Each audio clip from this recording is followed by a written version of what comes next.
Spring is here and the Melbourne Cup is only 7 weeks away. Let's get into it. What I want to do today is 1, go through the weights they came out yesterday. 2, I want to look at the key chances. And 3, I want to go through my factors and go through some of your feedback, which was fantastic. Comments through the roof, fantastic. And to help me do it, I need help. One of my best mates and a Melbourne Cup tragic, Adam Sparrow, welcome. Well, great to be in the den, and we all love spring and the greatest race in the world, the Melbourne Cup. Only race that stops the whole country. I called you a Melbourne Cup tragic. Yeah, I'm a Melbourne Cup tragic as well. I spoke last time about my biggest result on shocking. Talk to me about your biggest result. Well, my biggest result on today's money to be Jern back in '94 when I got the double with Paris Lane, the Caulfield Melbourne Cup. I got 100 grand out of that, which was a huge result back in those days. And I had a big result on Efficient in 2007. And Rekindling, I had a big result on Rekindling when it won, and I've also backed Corey. a lot of which is Corey, which I was with Corey the morning of the Cup. He said, "Can we go over?" I did a speed map for him, and my guy Peter Kennedy, the best track walker in Australia, walked the track, and he said the inside's on fire. And I said to Corey, I said, "You just sit about 6 on the fence behind Johannes Vermeer." And in the straight, my man said lanes 3 and 4 were easily the best. I said, just go to lanes 3 and 4, and that's what he did, and he won by about a neck. I'm really interested to know what you look for in finding a horse like Rekindling as well. So we will get into that a bit later. Back in the day, the Melbourne Cup doubles were huge, weren't they? They were. Bill Hurley was the big one in Sydney betting on the Cups doubles when I first got to the track. He was a bit later, but Jack Coles was the big one in Melbourne who I got the double with. You stripped him? I don't. He probably won on the race, but they used to hold a lot of money. Did. And Terry Page back in the day used to be big in Sydney on it, and it was a great thing. And everyone used to take them. Well, the bookmakers used to mail it to you. You'd be on a mailing list and you'd get it in the mail before the fax machine. My father used to get it in the mail. Yeah.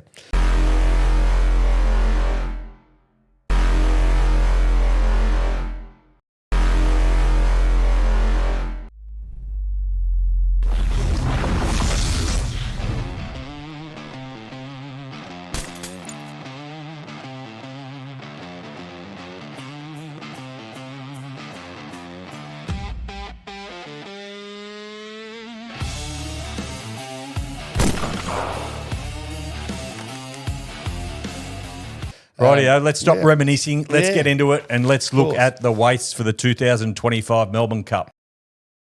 Righto, Adam, the weights are out. As you can see up on the screen there, Al Riffa, 59 kilos. Now, last year, top weight was Vauban, 55.5. The limit weight was 50. It's only 5.5 kilos difference.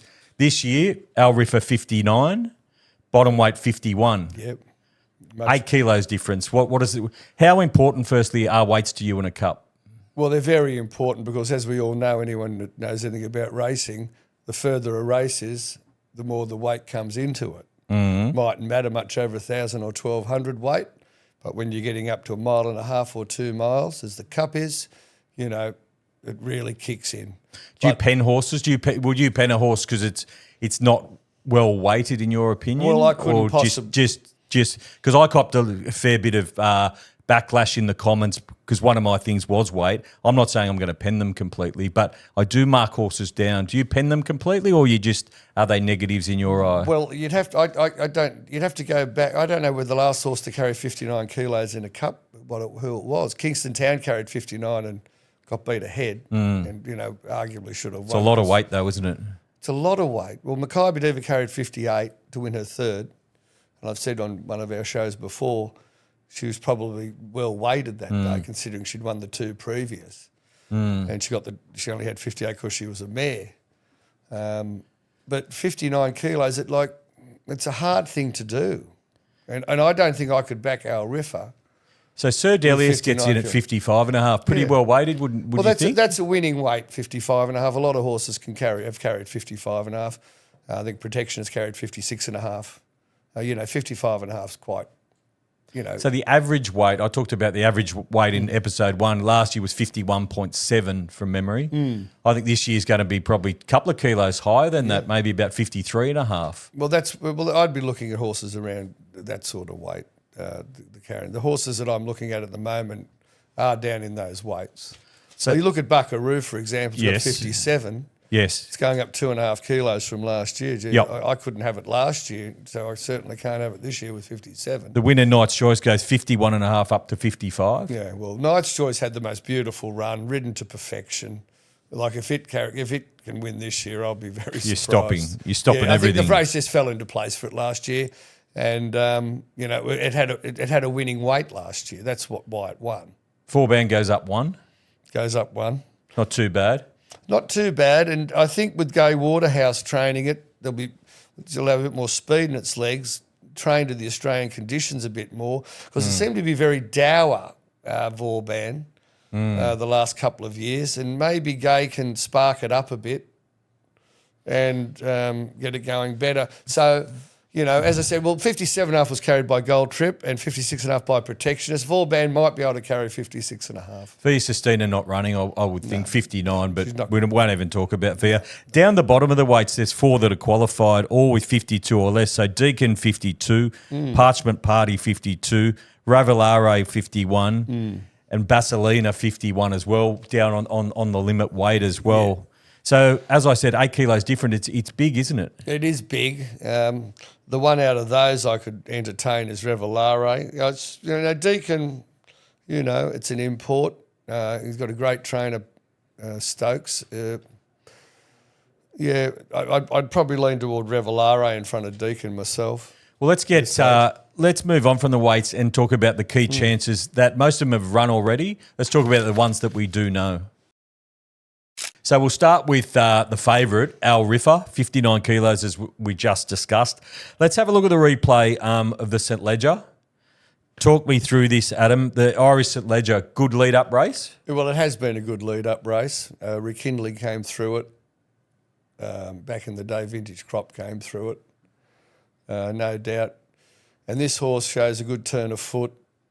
No doubt it's an outstanding horse, and that's the reason it's got 59 kilos. Prior to this one, the Curragh Cup as well, which a lot of past winners have come through as well. Sure. Vintage Crop and your horse Rekindling came through the Curragh, I think. Did he? We raced in the St Ledger for sure. Yeah. Now, 59 kilos, as I mentioned. I at the moment would be against Riffa. One, which I'll talk about my factors afterwards, but one, the 59 kilos. And also, two, there's going to be no lead-up run in Australia, I assume. I wouldn't think so. I think it'll come to. And the thing about Riffa, it might not have been a plan to set it for the Melbourne Cup all along. Maybe, I don't know. But so the same trainer who had Rekindling, clearly they were setting it for the Cup and only had 51.5 on its back. So they set it to be in races and run so it didn't get any penalties. With Riffa, I don't know when they decided they were going to run it in the Cup. Because obviously prepping out, the whole prep is huge in determining the Cup winner. You mentioned Rekindling was a big result for you, and I did want to ask you about Rekindling, because I'm heavily going off horses that haven't run here as a lead-up. You backed Rekindling. What did you like about Rekindling? How did you find it? I watched all of it. Well, I was doing all the overseas replays, and I saw it, and you could see that. I just loved the way it was getting to the line, and you could see that, in my opinion, that there was a plan with it. Acceleration-wise, getting to the line or attacking the line? You're coming really, but like sort of being hard-held and getting to the line really well.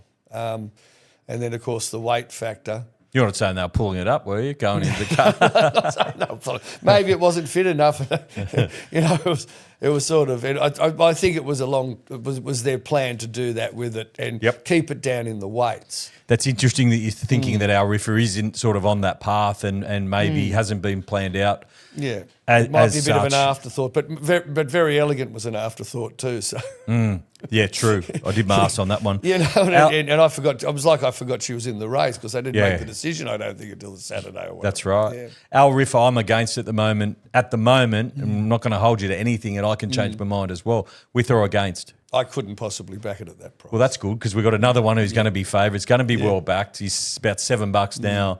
And another one we can bet around. So let's move on. Let's go and have a look at the Chelmsford, which was won by the leader here, Lindemann, but you got 3 horses on Cup's Pars in this race. The second horse, Sir Delius, also Vauban and Birdman. You can see Sir Delius in second there. Talk to me about Sir Delius. Well, you can see he's having a good little hit out for this. It was a very, very good run. Good acceleration, though. Yeah, good acceleration. It's a nice horse, and I'm sure it wasn't wound up that day. And Lindemann probably got away with it. Do you like to see horses running? Do you like to see horses like first up there? Do you like to see horses running so well first up, or do you think they can peak too early on the path to a cup? Well, some of them can, but the way Gay trains, her horses are trained more or less to win every race. So her stayers are probably a little bit more forward than most. Mm. So going back in the day of Bart Cummings, as you never see his horses doing that. But Gays are always trained a bit more forward. It doesn't surprise me to see them run like that, including Vauban running third. So Sir Delius in the Chelmsford there rated 100. Prior to that, up in Brizzy rated 102. Ratings-wise, which ratings don't always work out in Cups, but they do give you a pretty good guide. I always like to see horses that have rated over 100. Yeah. So it ticks those boxes for me. Absolutely. The weight, I think, pretty well weighted at 55.5. Yeah. Class-wise, 8th in an arc. Would you get a better form line? I know we haven't seen many horses come through the arc and go to a cup, but is it the best race in the world? The best quality horses are in the arc. There's no doubt about that. So you got a horse. Best horses, the best stayers in Europe. It is the most prestigious race. It is the creme de la creme. That's why you don't really see many arc. You'll never see an arc winner come here, for example. And also a very important lead-up race will be the Cox Plate. Looks like Sir Delius is set for a Cox Plate, goes to a Cox Plate, and then a Melbourne Cup, which I spoke about the lead-up races, the Caulfield Cup and the Cox Plate in Australia being the best sort of 2 guides. So we'll get more of a guide coming through that Cox Plate. Absolutely. But for me at the moment, ticks a hell of a lot of boxes. Yeah. What I like about that Cox Plate is it's always a fast run race, and it'll be having the 59 on its back, and then it drops. Drops significantly. Down to 55 and a half. What about... it's always a good form race, the Cox Plate. Plenty of winners come out of the Cox. A lot of winners that come out of it. What about the 3200 with Sir Delius? Because Sir Delius is natural sort of, we saw there sitting second. He has run over 2400. You probably got to say he may be a query at the 3200. He may be. We'll learn more as time goes on. Will we learn more though? Because you're going to an Underwood, yeah? He's Underwood. And then a Cox Plate over, say, 2000. So that will be the query. But you have one over 2400 overseas and run 8th in an arc over 2400. But 2400 is different to the 3200. Would you back a horse that hasn't? Would you back a horse that hasn't run past 2400? And if so, what do you look for? Hasn't run past 2400. Yeah, would you back a horse, say Sir Delius gets to the Cup and won't have run past 2400? Is that an automatic pen job for you? And if not, what are you looking for? Well, it wouldn't be an automatic pen job. I'd look at how it relaxes in its races, if it settles really well. And then, of course, when horses, they haven't won past 2400 metres, you have to look at the barrier draw then. In the Melbourne Cup, because if they got, like last year, for example, Buckaroo, I think I said to you well before the barrier draw, I said for Buckaroo to win, it's going to have to draw, a very good barrier so he can just go to sleep on the fence. But if he draws an outside barrier, which he did, you've got to use it up. And if they're a query, if they are a bit of a query at the distance, they have to have that real suck run, real soft run. Drawn out in 20, so you're going to run Delius, further. If it draws a bad barrier, I'll have to say, well, he's going to have to do a bit more work early, and then I'd probably be against it. Fair call. But if it's going to be back, lovely 10th or 12th, going to sleep on the fence, and then when it opens up, he goes whooshka, pushes the button, it's liable to sprint very well. At the moment, I'm with Sir Delius. Yourself? Oh, look, I'm not penning it. No, it's got a good chance. Thereabouts, you want to see how it runs. Yeah. Fair enough. Let's move on to Vauban out of that race. Ran third. Great first up run. Has a peak rating of 105, which was at Rose Hill behind Dubai Honour in the Tancred last year. What do you make of Vauban? Obviously started favourite in the last 2 Cups as well. Yes, he has started favourite. I think the change to Gay Waterhouse will be a great benefit to the horse. I think, it'll adapt more to the Australian way of racing. I think it needed a bit more speed in its legs, which Gay will give it. I couldn't pen it. I'd like to see how it progresses towards the Cup, but certainly got to have a good chance. It's in my shortlist, for sure, just because it's acclimatised here now. And I think that's huge. We saw what Without a Fight did. And it was very good the other day. Very good. In that race for Vauban. We wouldn't I get a liked better the way sort it of- hit the line. I liked it, yeah. Going to the Caulfield Cup as well, which is the perfect lead-up. So those are the two for me at the moment, Sir Delius Vauban. Now, you wanted to talk about your horse Birdman as well. What interests you about the bird? Well, the name probably. No, what I like about the Birdman, great race in the Chelmsford. If you have a look at it, it was a bit like rekindling. Came home for about fifth, Birdman. It was a bit like rekindling in that race. It was not getting really pushed. Oh, to the line. okay, I'm with you. I'm with you. I'm with you. Yeah, I really like a nice little hit out. Yeah, no, but the only thing about Birdman is it's one over 2,600 metres, so it's still got to run the 3,200, but it's got a very winnable weight, 51 kilos. 51. Its peak rating is 95, so it's got to improve. But with 51, I think it can improve, and I think Waller might have. That might be his horse he's setting for the Cup. By what I'm looking at. And at this stage, if I was to take a price any horse, there's $26 on offer. That's the one I'd be, but I'm not going to. I'd rather want to watch a bit. Do you know more. where Birdman goes next? I don't, to be honest. No. Okay, we'll keep an eye out for the bird. I don't know where he'll go next. Whether he'll do Metrop or then go down to. He might do Metrop or Metrop then Cup, Caulfield Cup. Well, he's got the but right I can still trainer. find out what he's going to do. No, that's all right. Let's move on. Because we'll cover that in episode 3. Let's move on. Revelare, who won last Saturday in the Archer, ran a rating of 96, peak rating of 97, gets well in with the weights down the bottom. That 97 peak was a benchmark 78. So there's obviously a class rise here. But talk me through what you thought of Revelare on Saturday. Well, what I like about this horse is how he relaxes so well in the race. He's a real stayer.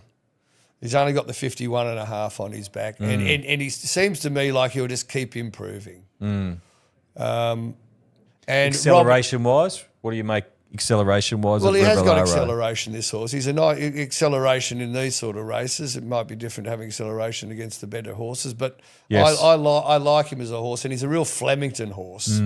And the trainer has done it before.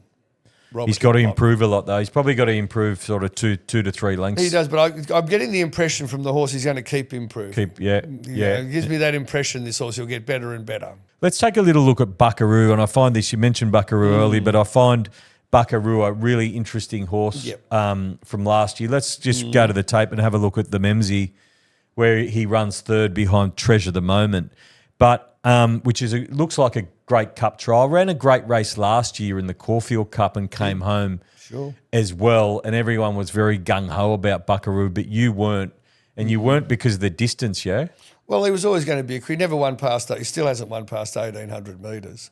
And I couldn't believe a horse could be favourite in Melbourne Cup that hasn't won past 1,800, albeit he did run a great race in the Caulfield Cup. I backed it, and I declared him in the Caulfield Cup. I thought he was a good thing. Was there anything in that Caulfield Cup that you saw to suggest that he wouldn't run 3,200? Because to the untrained eye, like he looked like he got home really well.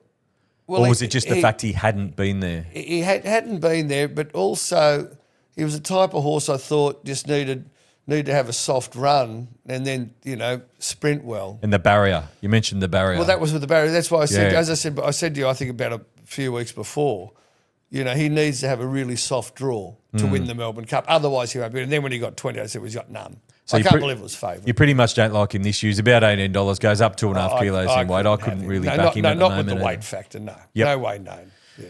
Righto, let's move on. Penning Buckaroo. Let's move on. What we're going to do in episode 3 is cover. So by then we'll have the Caulfield Cup done. We'll have a few of the Country Cups done. We'll have the Cox Plate. Let's do it after the Cox Plate. Absolutely. The week before, and we'll run through pretty much every horse that's going to be in the field and just give you an opinion on what we think. Well, we'll have to do that on the Sunday, I suppose. Yeah, we'll do it on the Sunday or the Monday before Derby Day, in between Cox Plate and Derby Day.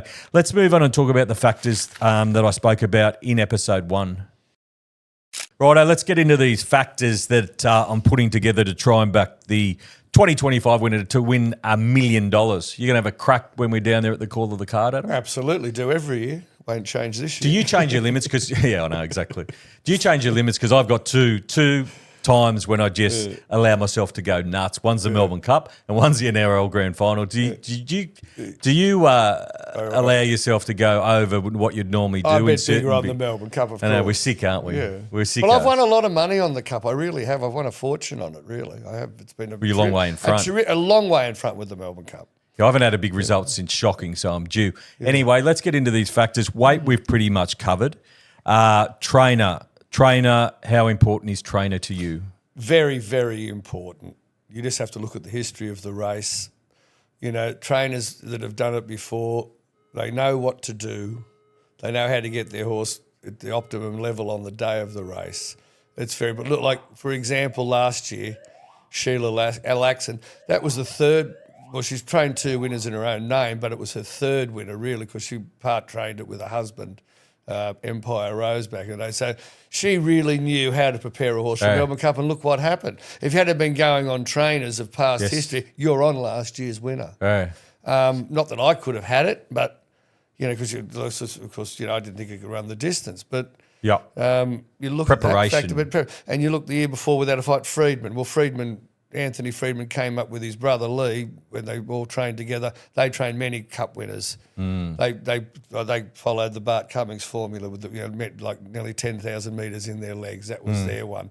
The trainers are important. You know, Joseph O'Brien, done it before. So do you think it's not just about the trainer's name? It's about having experience in preparing a horse for a Cup as well. Absolutely. Yep. Look, there's trainers. I think there was one trainer without. You backed a horse a few years ago, Lastochka, and I said, well, I don't think Price has ever had a Melbourne Cup. Great trainer. Yeah. But, you know, he's getting a horse which just arrived from Europe, which he only had for a few weeks. Yes. And now he's preparing it for the Cup, and I think it might have been his first Cup runner. Like, not detracting from his ability, he's a great trainer. But you go, well, hang on a minute. He's getting a horse he's just got. You know, wow. Yeah. So let's move on. Running style number 3. I tend to want to find horses, and we don't know the pace of the race at the moment either, but it's usually an average to above average pace. If that's the case, I like to find horses that are going to sort of settle midfield. I don't think you want to get too far back, cut the corner a bit and charge a bit. Sort of like Mackay used to do when we saw Without a Fight. We've seen plenty of winners do it, really. Well, running style, you want horses that really relax. Sweet spot. Relax, sweet spot. And that you have a bit of a turn of foot and away they go. You want a horse that, you don't want anything that was over races. And what about leaders? Are you on paces? We haven't seen many win. Not many. We saw Might and Power and then Twilight Payment. There's been a few. Power, that's it. It's hard to lead over 3,200. It depends if the track's very biased or whatever. Yes. Like the new rekindling one, the inside was on fire and I think the first 3 place getters were in the first 8 or 10 that year. We've seen a bit of a bias. So it can be a little bit funny if there's a bit of bias. We've seen a bit of a bias towards the fence sort of in recent years, starting on Derby Day and continuing on. So I wonder if that'll be the case. Well, it usually is Melbourne Cup week, isn't it? It's sort of, and then in the afternoon. Well, I think even on the Thursday last year, it continued on, was still fence. Do you remember it being that way back in the 80s sort of thing? Well, over the years, off memory, you sort of, I can't really remember back to the 80s, to be honest, but the last, I'm pretty good with the memory.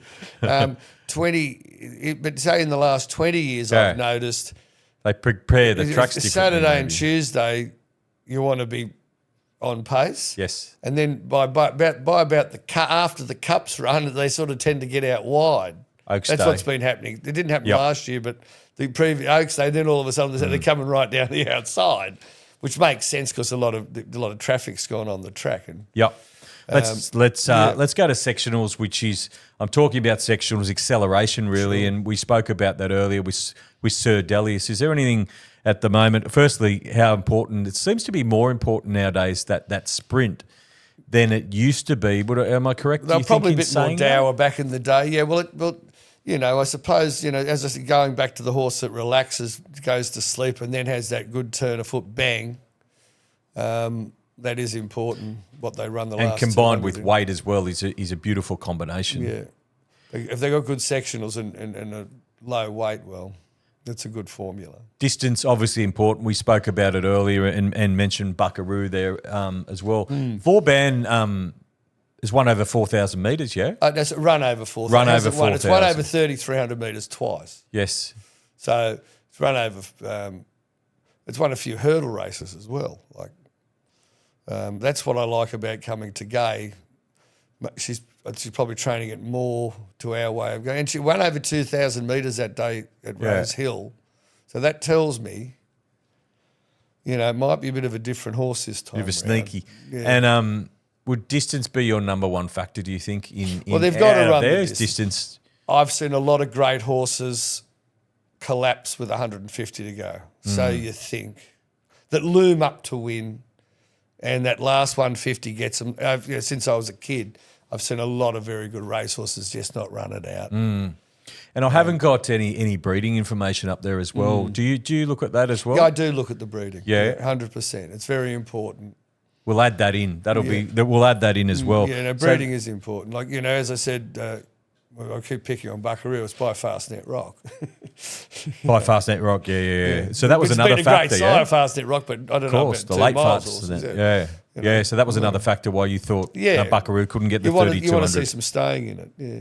Now, lead-up races. Sir Delius is by Frankel. Yes, yes. Lead-up races, I mentioned my two in Australia, which I'm predominantly looking at, Cox Plate and Caulfield Cup. I want to talk about the UK races. We got feedback from the Salmonator, who puts out a lot of good stuff, who mentions the St Ledgers over in the UK as being, he's keen on looking at that form line from the UK. Are there any races over in the UK that stand out to you? Well, the Irish St Ledger, or the UK, or the one they run in the UK as well. I agree with him. I've got to say, the E-Ball, they would talk about the E-Ball. The E-Ball hasn't tossed up many winners. I don't think it might have tossed up one. I can't remember which it was. The Curragh Cup as well? Curragh Cup, Curragh Cup, if they run a good race in that. Yeah, they're the sort of races.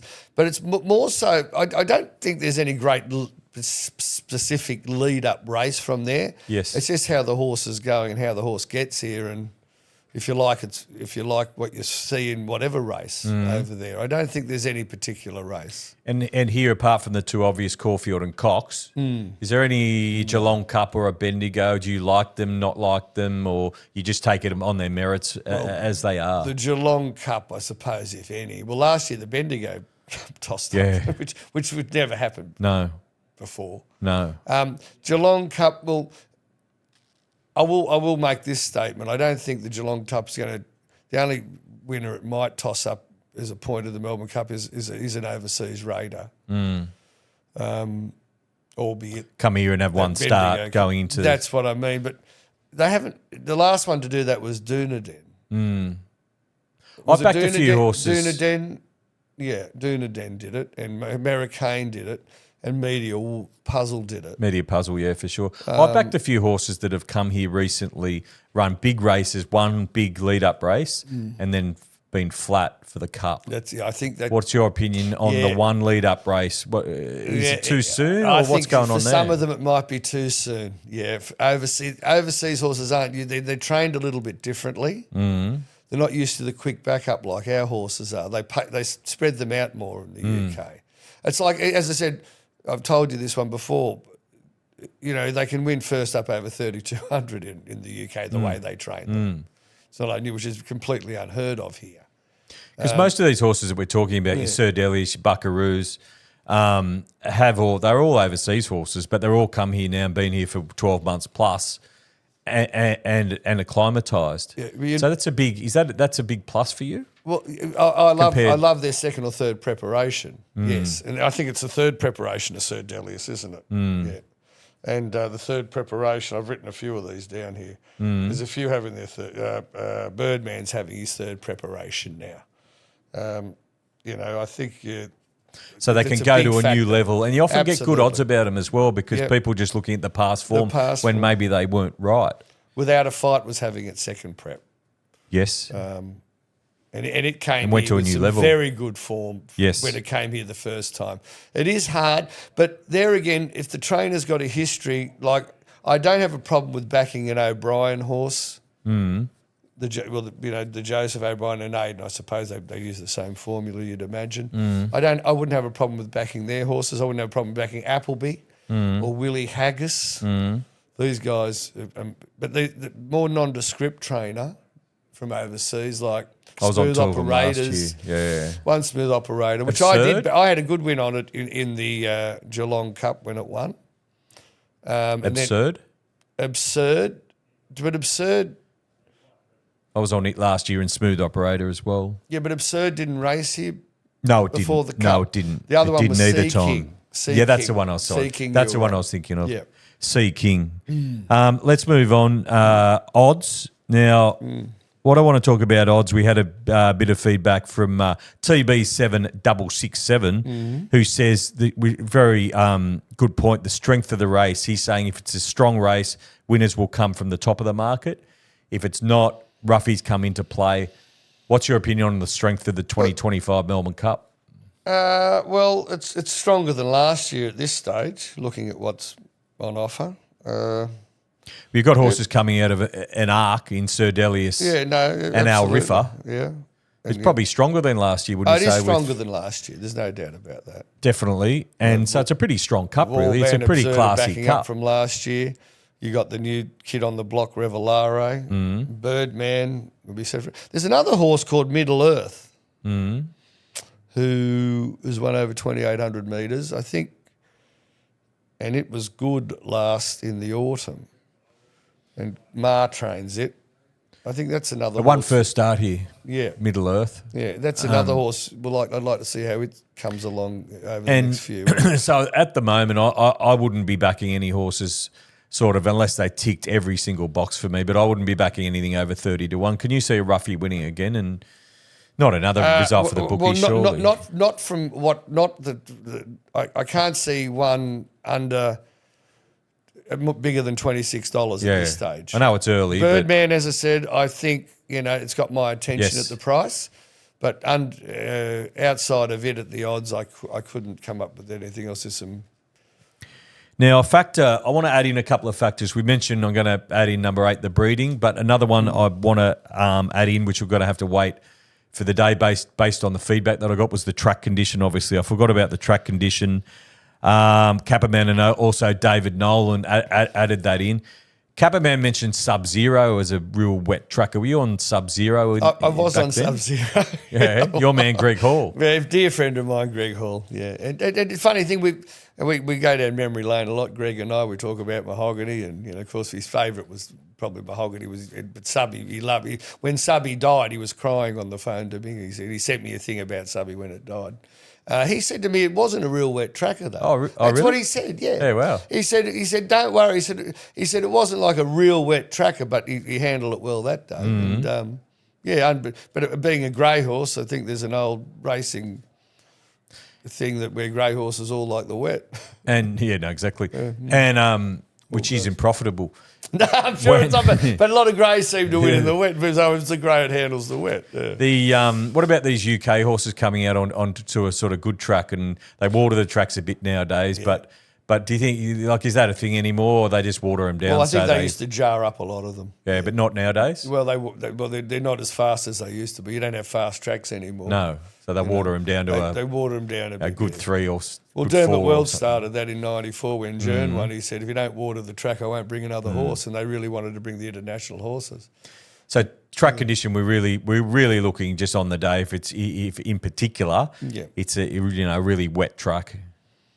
Well, of course, it makes it harder for the horses to run the 3,200 in the wet, doesn't it? You have to find a horse is a real plotter. Yeah, that's used to winning, racing over longer distances. Yeah, 4,000 metres. Rightio, well, that's it. I'm going to add 2 factors onto that, which gives me 9 factors. We're going to be back for episode 3 after the Cox Plate, where we basically go through every runner. At the moment, for me, it's Sir Delius and Vauban I'm looking at. Adam, what have you got your eye on, to summarise? Birdman, and maybe absurd if it comes Absurd? to shore. Maybe. Yeah, wow. Absurd. Well, we didn't talk about a lot of the overseas. I'm giving Willie Mullins another chance. Yeah. We didn't talk about like a horse like Scandinavia because we're just not sure what's going to come out at the moment. I don't think Scandinavia is coming from what I understand. Okay. But we will cover everything in episode 3. Make sure you tune in. Thanks very much. Add comments or any thoughts down below. We'll see you for episode 3 after the Cox Plate. Think, is this a bet you really want to place? For free and confidential support, call the number on the screen or visit the website.